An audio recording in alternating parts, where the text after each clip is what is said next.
We're now over halfway through the third and final season of Star Trek Picard, and all the cracks finally starting to show. This week we'll take a look at The Bounty, very much an intermission episode between two plot elements that move the story forward, but it does give us some excellent character moments. Let's dive deeper. Spoiler warning, this is our full in-depth review of Star Trek Picard Season 3 Episode 6. As such, you have been warned, turn away now if you do not want spoilers. Welcome to Trek Central, I'm your host, Captain Jack. Right, get commenting down below while you're watching this review. I want to know your best moments from this episode, or on the flip side, your worst moment. Go comment, and really go. Hit that subscribe button on your way to the comment section, and if you feel like it, that like button as well. Don't forget that this weekend on Sunday at 9 PM GMT, we'll be live on YouTube talking about Picard Season 3 with some guests. Make sure to tune in. Okay, engage. This week's episode has some incredible highs and some incredible lows of this season of Picard. The main focus of the episode was children and legacy, and what parents pass on. Not simply the good things, but the flaws as well. So that being said, let's first take a look at Jack and Picard. At the beginning of the episode, we find that Beverly has done some tests on Jack, after he confessed to having hallucinations and nightmares. She finds out that he has Irumodic syndrome, and I guess she doesn't dig any deeper after finding this out. Irumodic syndrome, Irumodic, however you want to pronounce it, definitely doesn't make your eyes go red and make you capable of killing 4 changelings of ease. It is a little frustrating, but it makes sense and gives us some powerful character moments, I guess. There's still more to it. Picard does find Jack in 10th Forward on the holodeck, and how they use to reuse this set where Jack is essentially wallowing in self-pity. You get the start of Jack and Picard character moments here, where Jack even says stuff like, "My mother tried to protect me from you, but perhaps I was doomed from the beginning," which is extremely harsh when said like that. However harsh this is, it gets resolution at least in the very same episode. Jack comes to Picard later and talks about the good qualities he gets from his mother and the good qualities he gets from his father. This becomes a common theme in the episode, something which even Picard talks to Geordi LaForge about. Especially when raising kids, you try and impart the best of yourself in them, but you also pass along the flaws as well. The Irumodic syndrome, I'm just going to pronounce it every different way now, is just a tool in this episode to physicalise that. But with Sydney and Geordi, it is shown more so with their stubbornness. Talking of Geordi and Sydney, their relationship in this episode was so well done. They do love one another, but have a strained relationship because of their personal choices. It was also nice to see them reconnect, with Sydney explaining that she crashed so many speeders just to get some time to work on them with her dad. Worf and Raffi meet up with a Titan, though this leads me to wonder a few things. Did they come in on the La Sirena or some other way? They beam over with a Titan and then brief him on the Daystrom heist, and then the Titan just heads to Daystrom. So did we just leave La Sirena orbiting the sun? It's a very interesting choice. We could have seen the Titan head to orbit to Metalis Prime, or just part of the La Sirena somewhere. But I guess it just maintained a stationary orbit, it should be fine. I mean, there is a crew of holograms on it, so... The main conflict in this episode, which is the background, is Worf and Riker's dynamic. Riker tries poking fun at Worf, but now that Worf is just zen, these don't work. They seem to argue a little, so I wonder if this will be a point for just this episode, or continue to be an element in later episodes. Seeing Daystrom Station is both amazing and also somewhat weird. The station consists of Jupiter Station-style space stations, with some Y-class freighter containers strapped to it, and 2 Midas arrays on the end. It's very Kit Bash structure, but Kit Bash in a way that makes sense in universe and works for Star Trek. The fact that Titan can warp into a system straight away, without really tripping any alarms, and just hide behind the moon, is somewhat only there because the plot deems it to be. The most secure starbase with all of Section 31's secret doomsday weapons, and you can just hide behind the moon.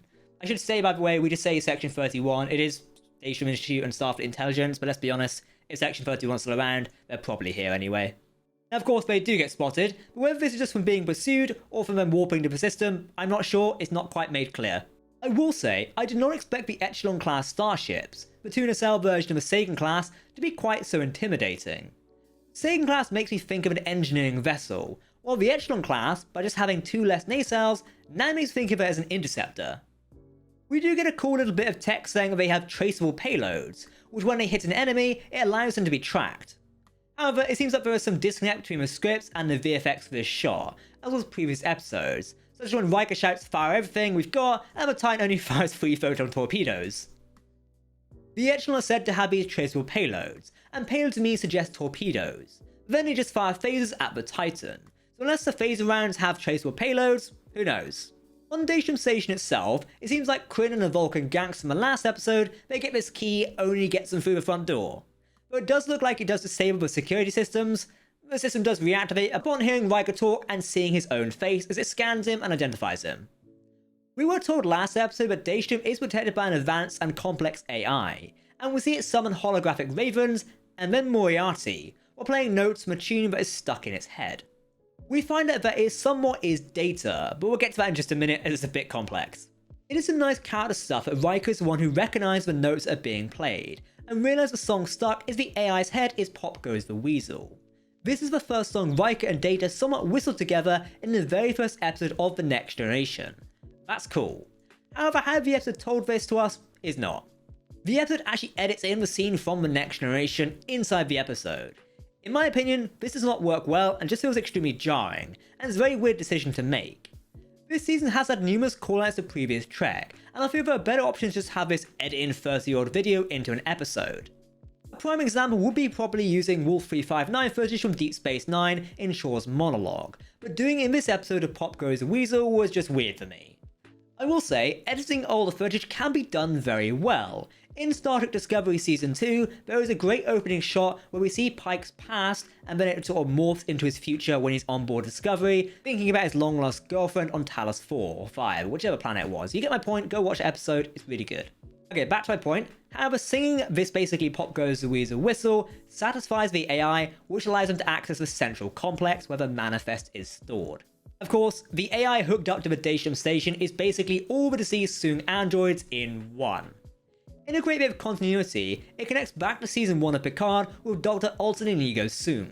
After Picard took his golem body after his own death, Soong tried making his own before he wanted to make something additive instead of just stationary. And instead of just transferring his own personality to the flesh and blood synthetic body, he added everybody's memories and personalities to create a whole new being.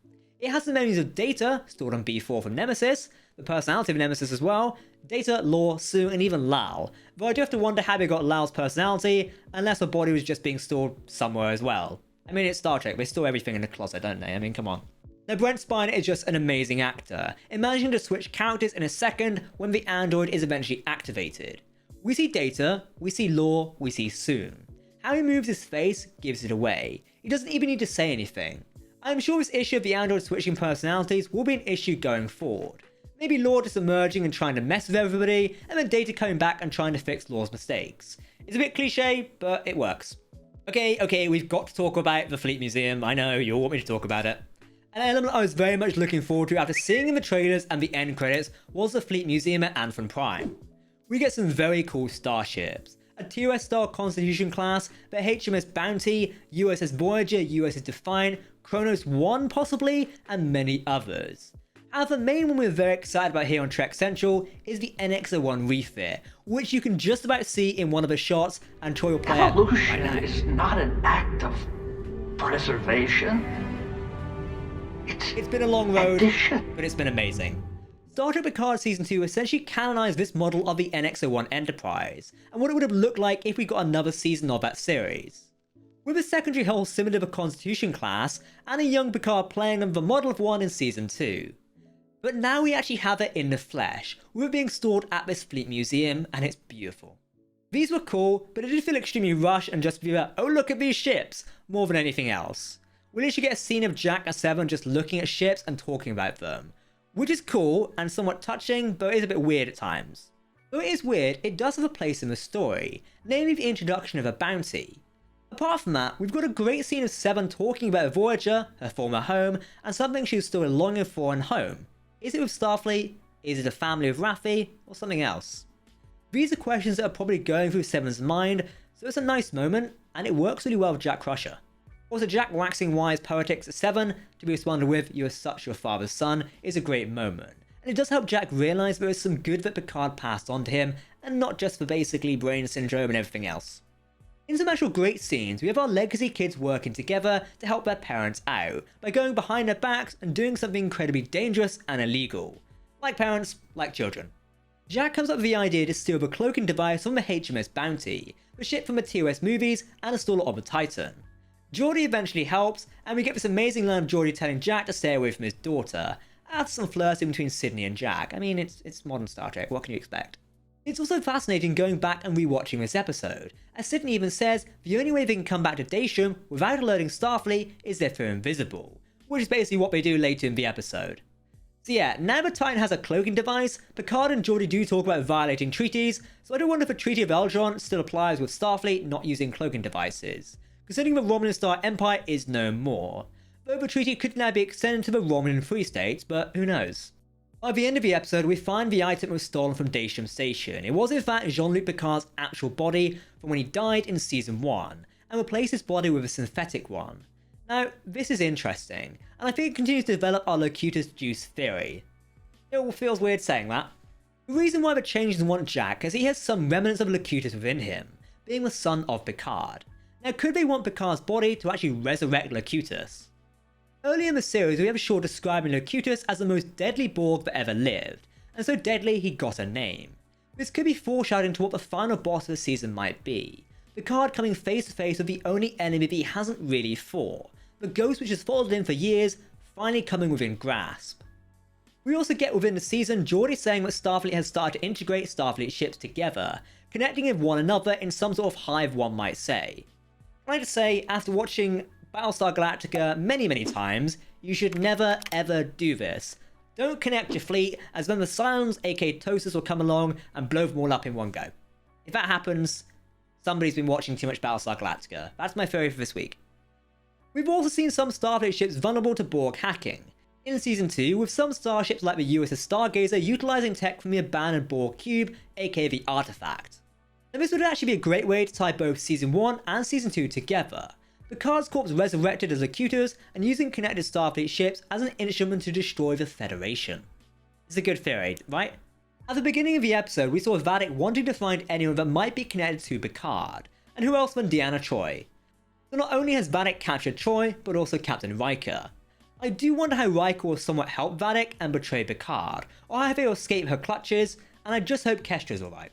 This was episode 6 of Season 3 of Star Trek Picard, titled The Bounty, written by Christopher Monfetti and directed like the last episode by Dan Liao. As we said at the beginning of the review, this episode had some incredible elements to it. Everything character-wise was amazing, from LeVar Burton outacting everybody, with reprising a role as Geordi LaForge. My god, it's Geordi LaFridge!